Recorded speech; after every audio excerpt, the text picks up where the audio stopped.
BSc engineering complete করে নিজ উদ্যোগে দিয়েছে ব্যবসা।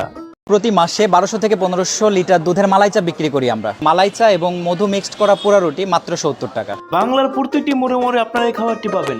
গ্রাম বাংলার সব জায়গাতেই আপনারা এই খাবারটা পাবেন। চায়ের সাথে পোড়া রুটি, এটা গ্রাম বাংলার একটা অবিচ্ছেদ্য অংশও বটে। হ্যাঁ, এটা শুধু মালাই চা না, এটা গ্রাম বাংলার একটা ঐতিহ্যও বটে।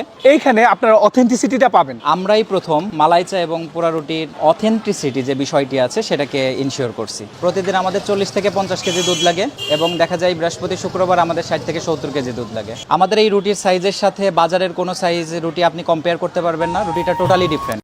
বাঙালিদের জনপ্রিয় পানি হলো মালাই চা, তার সাথে যদি হয় মধু মাখানো পোড়া রুটি, তাহলে এর কম্বিনেশন জমে ওঠে 100-তে 100। আপনারা জানেন যে কুষ্টিয়া হচ্ছে সাংস্কৃতিকের রাজধানী। আমরা যদি মালাই চা পোড়া রুটির ক্ষেত্রে কথা বলি, তাহলে কিন্তু মালাই চা পোড়া রুটিটাও কুষ্টিয়াকে প্রেজেন্ট করে। আমি একজন বিএসসি ইঞ্জিনিয়ার। আমি এই ব্যবসাতে আসার পিছে আমার নিজস্ব ফার্ম